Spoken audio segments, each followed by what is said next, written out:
Today we're making soft chocolate chip cookie bars. First, preheat your oven at 350 degrees, then add half a cup of melted butter to a bowl, 2 tablespoons of granulated sugar, half a cup of brown sugar, and mix. Then add an egg. Check out that slow-mo though. And then stir. After that, you're going to want to add 1 cup of flour, half a teaspoon of baking soda, and 1/4 teaspoon of salt. Stir that just until the flour disappears, and then you'll have this amazing cookie dough texture. Now it's time to add half a cup of chocolate chips and gently fold. Then pour it into an 8 by 8 inch baking pan that's lined with parchment paper.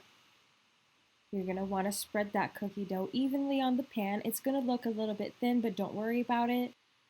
Bake the cookie bars in the oven for 17 minutes, then top with extra chocolate chips. Let the cookie bars cool down fully and then slice into them. I love to top mine with some flaky sea salt, and then I love enjoying it with a nice tall glass of milk. Can you please check out that slice? For the full recipe article, head to lifestyleofafoodie.com.